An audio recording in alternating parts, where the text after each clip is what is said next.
پیسے ٹرانسفر کرنے پر کمیشن لینا. یہاں استنبول میں جو افغانستان اور پاکستان کے لڑکے کام کر رہے ہیں وہ اپنے گھروں میں پیسے بھیجنے کے لیے میرے پاس آتے ہیں، مثلا $100 یا $200، تو میں ہر $100 پر ایک لیرہ کے حساب سے دیتے ہیں اور کبھی ڈالر کے حساب سے.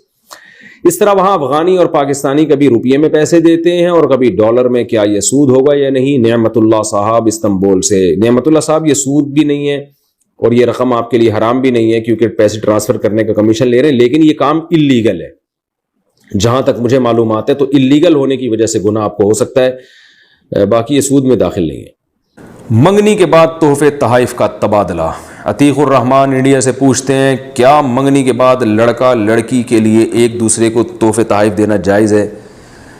ہر جائز کام کرنے کا نہیں ہوتا، کچھ حیا اور غیرت کے خلاف بھی کچھ کام ہوتے ہیں. آپ کو چاہیے تو ایک تو منگنی ہے اسلام میں ہے ہی نہیں، منگنی کا لفظ عربی لغت میں نہیں ہے، حالانکہ عربی بڑی فصیح و بلیغ زبان ہے، کوئی چیز ایسی نہیں ہے جس کا عربی میں ترجمہ نہ ملتا ہو، لیکن یہ منگنی کا لفظ ہی نہیں ہے عربی میں. اس کا مطلب یہ صحابہ اس چیز سے مانوس ہی نہیں تھے. عربی میں خطبہ ہوتا ہے، خطبہ کہتے ہیں نکاح کا پیغام بھیجنا.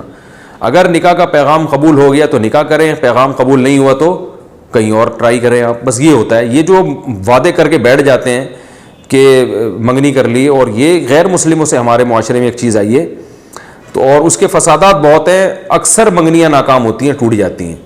تو جہاں کہیں پیغام بھیجیں سمجھ میں آ جائے تو نکاح کریں. رخصتی کسی وجہ سے تاخیر ہو سکتی ہے اس میں، لیکن نکاح کو پروموٹ کرنا چاہیے. یہ منگنی کچھ بھی نہیں ہوتی، غلط رسومات ہیں یہ. اور پھر منگیتر آپ کی کچھ بھی نہیں لگتی، آپ اس سے بلا وجہ کیوں فری ہو رہے ہیں، اس کو تحفے تحائف گفٹ کیوں بھیج رہے ہیں آپ؟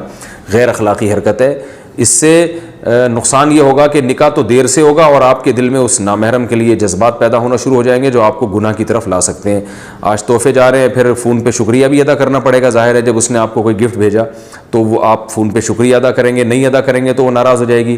پھر جب شکریہ ادا کریں گے تو ظاہر ہے شکریہ بالکل تجوید کے ساتھ اور انتہائی مختصر الفاظ میں لغت کے قاعدوں کا خیال کر کے تو ادا نہیں کریں گے، کیونکہ ایسے آپ نے فون کیا، بھائی آپ کا بہت شکریہ، آپ نے مجھے گفٹ بھیجا. اتنا یہ بھی معاشرے میں اس کو برا سمجھا جاتا ہے. شکریہ پھر آپ کا کافی تفصیل سے ہوگا، اور پھر وہ تفصیل سے شکریہ کے جواب میں بھی آپ کو بہت لمبے چوڑے شکریہ ملیں گے. پھر وہ شکریہ ہوتے ہوتے گپیں شروع ہو جائیں گی، پھر پتہ نہیں کیا کیا جو کچھ ہو رہا ہے معاشرے میں، جو بے حیائی. تو اسلام نے جو باؤنڈری کھینچی ہے، بیوی اور منگیتر میں فرق رکھا ہے.